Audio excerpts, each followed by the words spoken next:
Welcome to another In Wheel Time podcast. Hey, this is your place for all things automotive, the award-winning In Wheel Time car talk show. Thank you very much. Today, coming to you from the Back to the Past car show in Houston's Spring Branch neighborhood. Just ahead, another guest from today's big event with a 58 GMC Apache. All right. You're gonna love this. Mars has This Week in Auto History. Jeff has the racing calendar, and I'll get you caught up on the stories making automotive news headlines.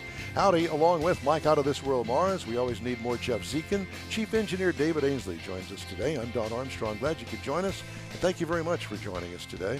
And for all of those here at the Back to the Past car show. This is a judged car show. He's filling up, too. Yep. And let's see, registration, I guess they're still registering. Well, yeah. Shows 10 to 2, judging 11:30 to 1, awards at 1:30. All types of years, welcome. Top 15 awarded, People's Choice, and the SBSHS, Spring Branch High School Foundation Choice Award. You bet. So yeah, just filling up, and there's a lot of nice cars here. Very nice. Yes. Very cool it's stuff. a very nice little show. We invite you to join us. Well, speaking of joining us right now is Sonny Bennett. Owns the beautiful 58 Apache, blue. And what does it say on the side of it? Don't touch it. Don't touch it.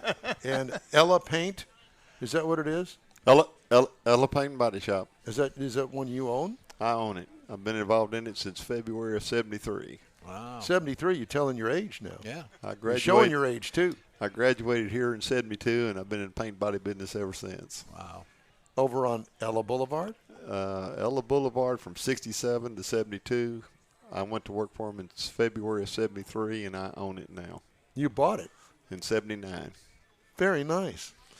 And your specialty is customs and classics and not anymore. I built 6 cars for other people. Worst time of my life.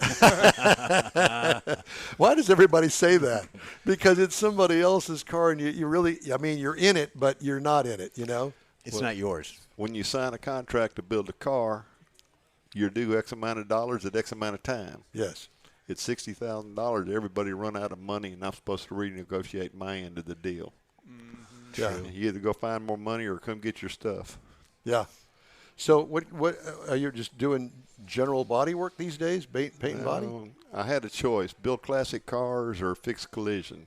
And I have a 5-star rated shop that I fix collision repair. So in other words, you've lost your hair over your body shop and business, because that's enough to pull your hair out. I have very little experience in that. I did work for a Chevrolet dealership many years ago, and I'll tell you what, man, that is something that I still don't understand to this day. It's intense and it's crazy.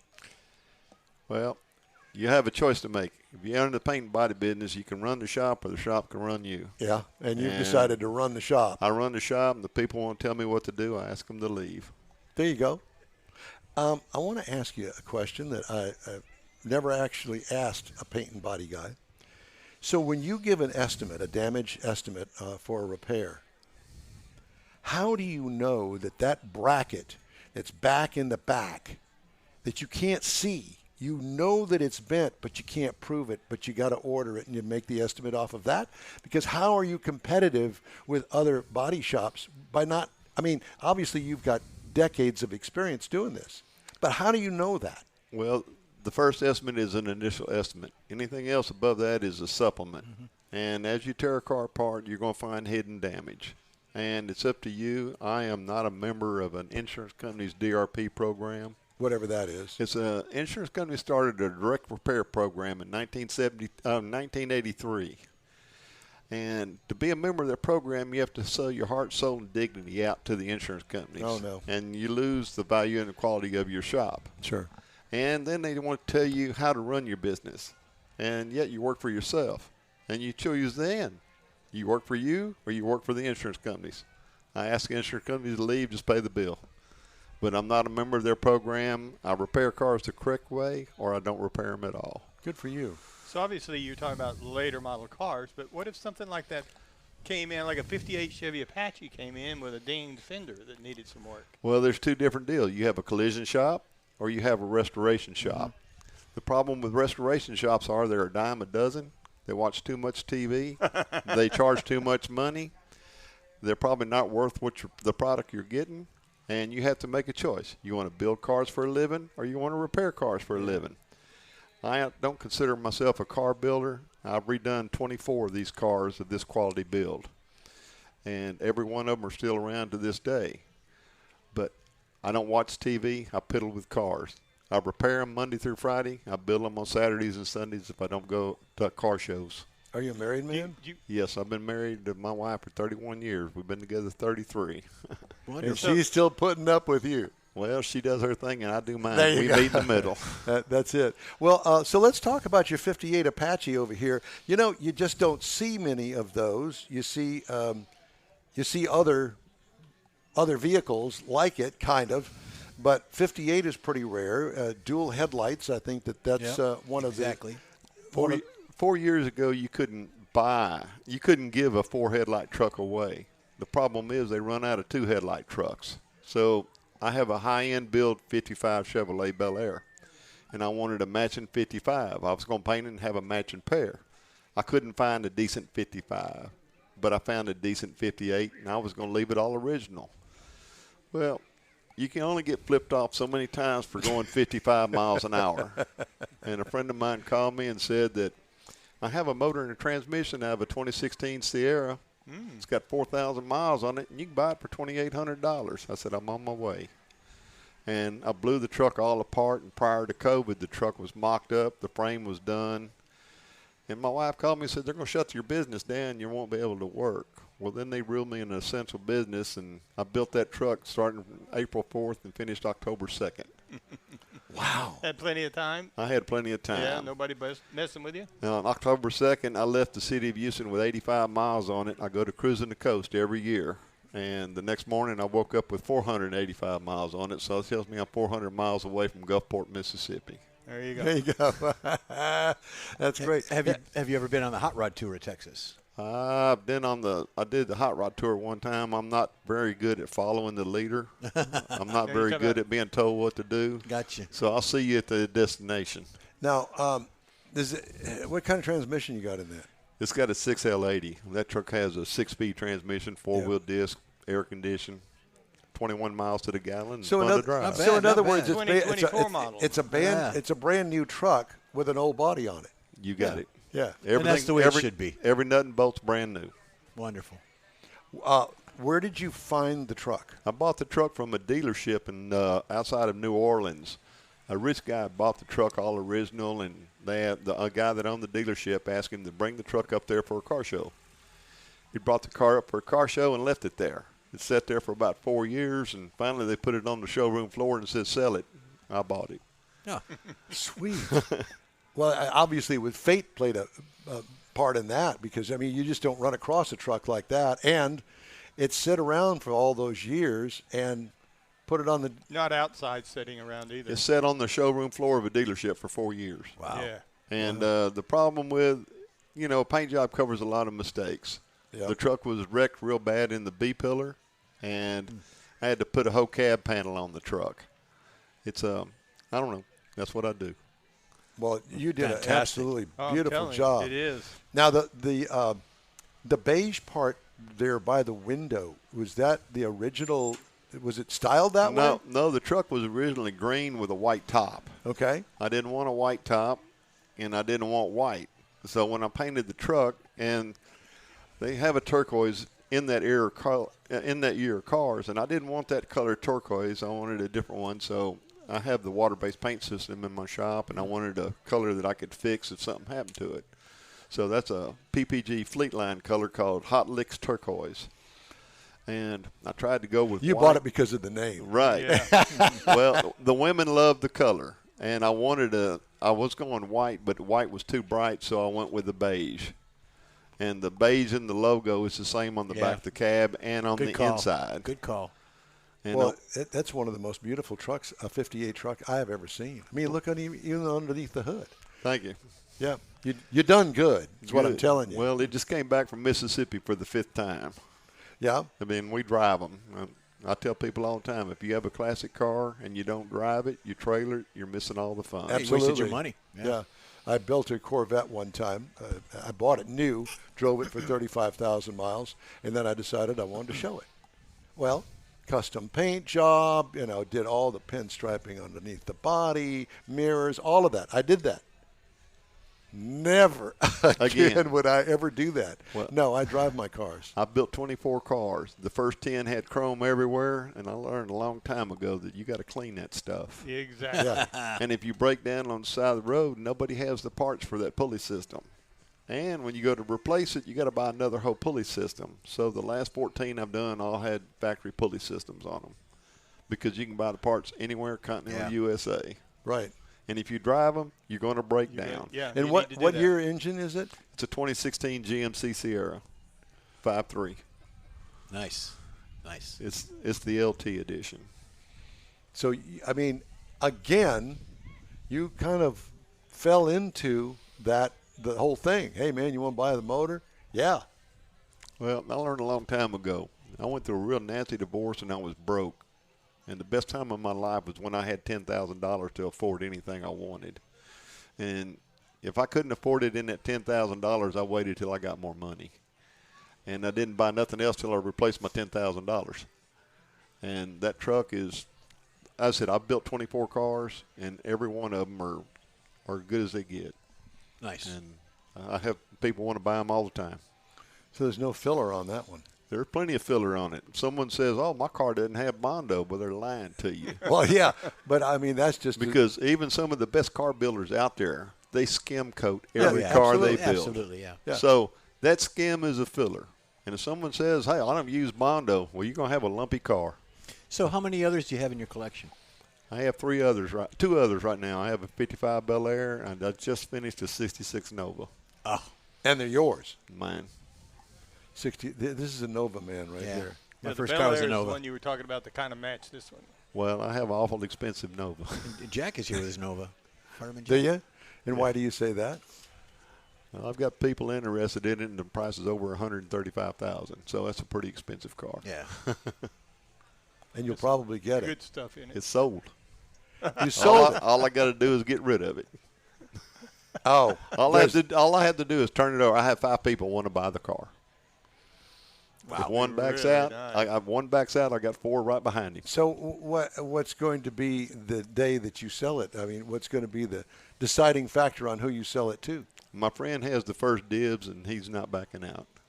And I get to enjoy the car because that car is going to go everywhere that truck and my Bel Air goes. Nice. There you go. Nice. So, as I said, That's the only the way to reason do why it. my friend's getting it is because he wanted it first. And he's got the money. He's got the money. And money talks. Sometimes. Yeah. I had a guy offer me almost $400,000 for all 3 of them, and I turned him down. There you go. You need to Very nice. You need to send that Very to Mr. Mars And over we'll there. put that up on our screens. Yep, absolutely. Very nice. Oh, yeah. Yeah. I had a 72. It was a hand-me-down from my That's mom. a nice setup good you got car. there. Yeah. That's Yeah. It's beautiful. Thank you. Yeah. So what are the plans now? Have you got all the cars finished that you want to finish at the moment? The guy that bought the Nova told me to get all the bugs out of it. So I went to the Fairfield Car Show, the only car show that they've had. It's been going on for 28 years, and the judges came up and said I won everything, and would I mind if they passed the trophies around? I said I just appreciate the recognition. I don't really need a trophy. And I won best muscle car in the 60s. I won the best of show, and a 10-year-old gave me $500 first place prize. Well, coming back, I blew the motor up in the Nova. So I got a new motor as of Thursday. It's going in tomorrow. Nice. Then I'm going to get rid of the car. But you have fun doing all that. I don't watch TV. When I built my 55, I told my wife I was going to build a car that got 21 miles a gallon, comfortable, and had AC. And she named the car TV Time because that's what you get when you don't watch TV. So Very nice. I got an awful expensive toy for not watching TV. There you go. Sweet. But it is not for sale. That truck is not for sale. When I retire, I'm going to ride around town in that truck. Nice. And I'm getting ready to start a 67 Camaro. Wow. Now you're the Camaro guy. I'm the He Camaro guy. Well, the Camaro's next. Do you have the Camaro? I already have it. You have it. What's the story behind it? A friend of mine, he's the chief in the Houston Fire Department, and he traded a hot tub for it 32 years ago. A hot tub. About $23,000 worth of Pro Touring chassis, interior, every option that they put on the 68 and 69s, and he lost interest. And I wouldn't build it for free. So 3 years ago, before I bought the Nova, he said, "Why don't you buy my car?" I said, "What car?" He told me about the Camaro. Well, I got everything for $15,000. So I've got a whole lot of parts in a car that I have to build. I can sell it for $25,000 or I can sell it for $125,000. Easy decision. Sounds like you like doing the build. I don't watch TV. There's nothing good on TV. Well, when you do finish it, put Don as number one on your list for Yeah, it. He's yeah. the number one. Yeah, well. Yeah, put him on it. Yeah, Don just bought a And house. he likes and the so 69, though. I mean, Yeah, that's really your 67 is preference. close. It's a couple years difference. Yeah, the same body style. I got it. I'm good. I'll take a Well, 67. cars are my passion, and I love what I do, and You can see that. It's awesome. I got a pack with the good Lord above that I help people as long as they give me a will to get up every day. There you go. So that's my life story. Well, Sonny, it's a pleasure to talk to you. Beautiful truck. It's a pleasure to meet you, talk to you. And it's Ella Paint and Body Shop. Magnolia, Texas. Perfect. Right up there by the Renaissance On Festival. the backside of the I'm on the backside of the Woodlands. Okay. Well, you're in the area. I'm in the area. Yeah, that's it. We just did a segment on Renaissance festivals for fall road trips. Mr. Mars is going to dress up in chainmail. Yeah. Anyway, Sonny, thanks so much again. We thank appreciate you. you. Just Have a ahead, good Jeff day. has the racing calendar. Mars has This Week in Auto History, and we're gonna make it all happen. So stay with us here on the In Wheel Time Car Talk Show. You've waited all summer, and it's finally here. The Tailpipes and Tacos Fall 25 Cruise-In Car Show.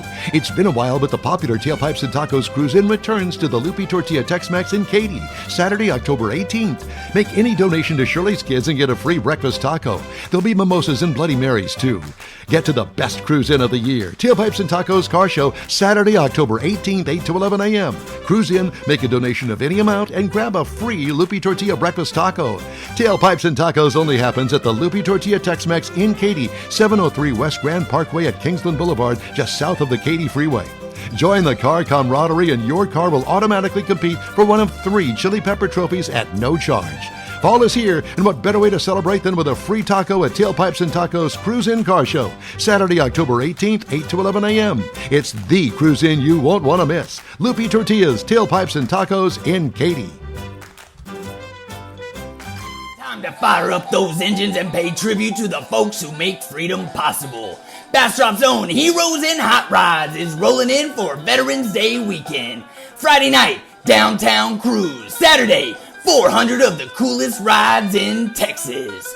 Proceeds help veterans, shelters, food pantries, and scholarships. Sponsored by Craig's Jewelry. November 7th and 8th, Main Street, Bastrop. Don't miss it. Time invite you to join our live broadcast every Saturday, 10 a.m. to noon Central Time on InWheelTime.com, Facebook, and YouTube. And we hope you check us out. If you miss us, you'll be able to connect with us through our podcast from your favorite podcast channel. So, time now on the In Wheel Time Car Talk Show for the racing calendar, sponsored by Texas Muscle Car Club Challenge. You Jeffrey has that. Thank you for that. We got NASCAR. The Craftsman Trucks ran yesterday. They ran at Talladega. I watched a little bit of the qualifying. I don't know who won, so I don't want to spoil it for you, but they're running yesterday. You got Xfinity. They're running today. They're going to be in Talladega. Everybody's at Dega. So that's going to be at 3 p.m. on the CW network. And then we got the NASCAR, the big boys. Well, some of them are. NASCAR is at Talladega. That's at 2 p.m. Sunday tomorrow on NBC. The Nobody Cares television There you network. go. And guess where Formula One is at this weekend? Well, they're in Austin at Circuit of the Americas. It is a 59-lapper. They're going to be October 19th, which is tomorrow. So get on out there, get yourself some tickets, and have fun out there with those folks. We should have given away some tickets. We should have. I've got World Series tickets for the Astros if anybody needs them. NHRA, Showcase of Speed, that's going to be October 24th. That's going to be in South Georgia Motorsports Park. And then I got a couple of write-ins. We got sled dog racing, the Iditarods, coming up in March. Registration, David, is November 28th. That's when registration opens. And this is for you, Michael. Did you know there are 17 sanctioned dash hound races in the United States? Really? Yes. How do you spell October, November is in Texas. We got it's DASCHOUND racing. October, November here in Texas, and they're all around the countryside. A lot of them in Florida. Then, David, you got Pigeon Racing Federations coming up. That's going to be probably in the spring. You remember that from all that in your hair. Yeah. And then pigeon poop. Ice racing, you got cars, bikes, and wind racing coming up for those northern states, and then on the pond where David grew up in the UP. The UP of Michigan. So there you go. You got all that going on. So enjoy your racing. Well, thank you for that, Jeffrey. Well, it's time now on the In Wheel Time Car Talk Show for This Week in Auto History.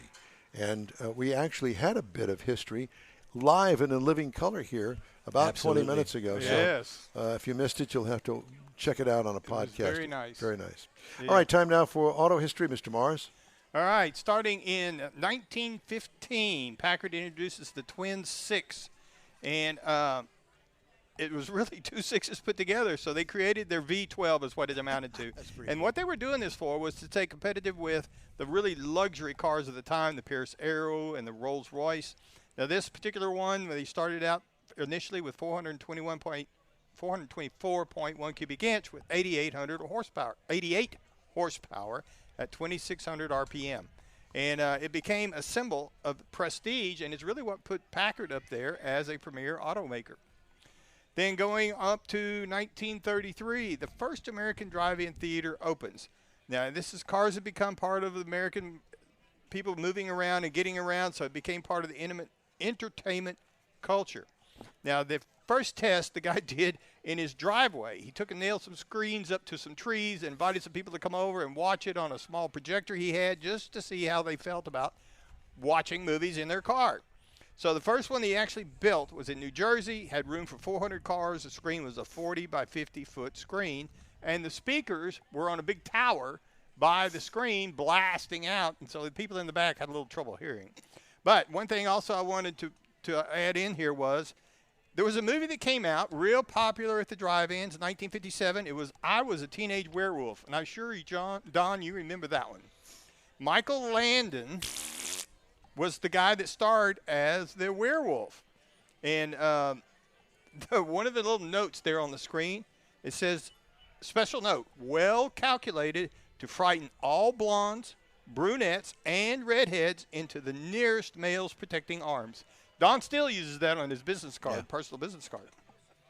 Moving on to 1940, GM introduces the Hydromatic transmission. Now, this is the first mass-produced fully automatic transmission, the Hydromatic. Came out first in the Oldsmobile models to eliminate the manual gear shifting, and so kind of move that Oldsmobile more up into the luxury market. And it influenced almost everybody started going to this, and they used the basic design to build their own. Now, one thing that was that helped to promote it, 1948 Ford Deluxe convertible. It's automatic, it's systematic, it's hydromatic, it's greased lightning. Greased lightning. 1958, Chevrolet introduces the El Camino. Now, this was a hybrid vehicle, kind of the car styling with the truck utility. They marketed it as a pickup with a passenger car grace, and got really. It was a Malibu with a truck Chevelle. bed. Yeah. They originally back in then in 1958, 59 models were kind of modest. They're very expensive nowadays. But they became one of the main features of the Chevrolet line as they went on through the years. Very popular vehicle. Then, finally, in 1972, the Honda Civic debuts in America. Now, this is the Honda Civic then. It'll almost fit in the trunk of the current model Honda Civic based on the size. It was built because of the early 70s fuel crisis. A lot of people bought them. It was well built, reshaped America's perception of Japanese cars.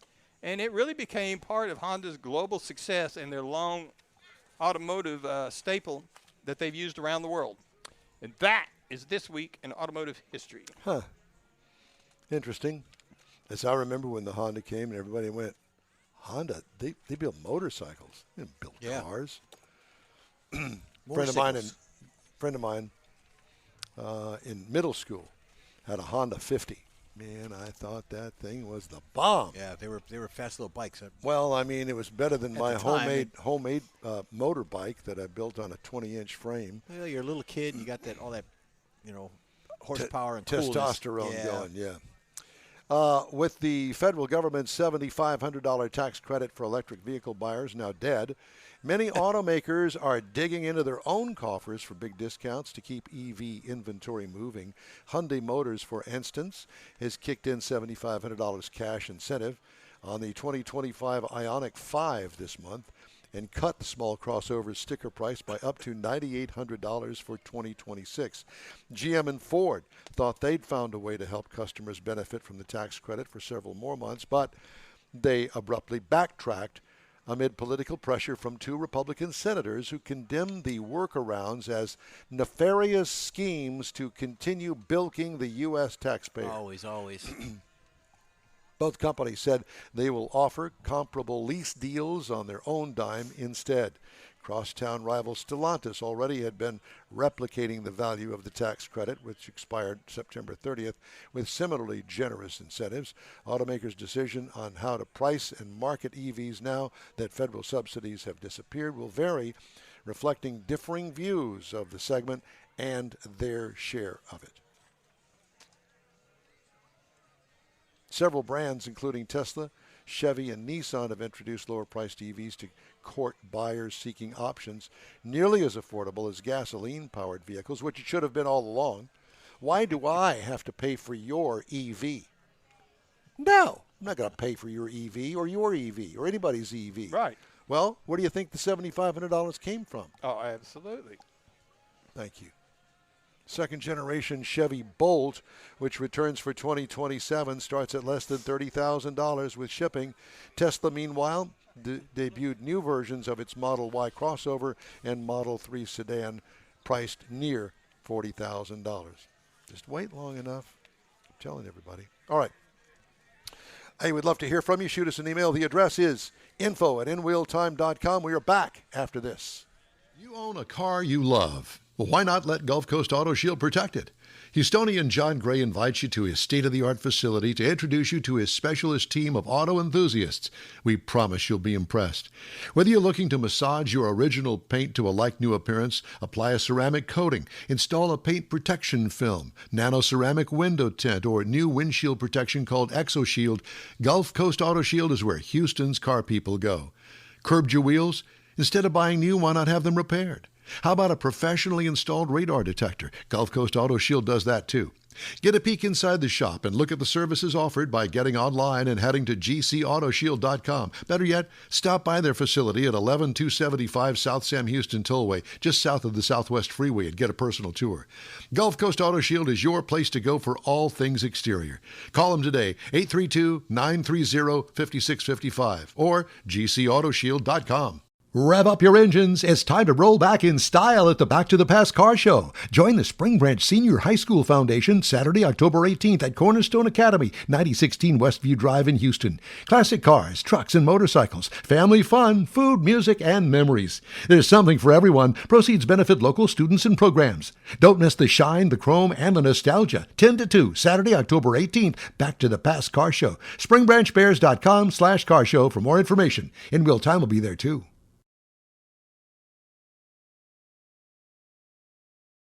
That's it for this podcast episode of the In Wheel Time Car Show. I'm Don Armstrong, inviting you to join us for our live show every Saturday morning on Facebook, YouTube, Twitch, and our InWheelTime.com website.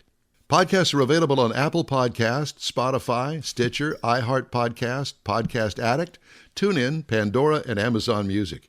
Keep listening, and we'll see you soon.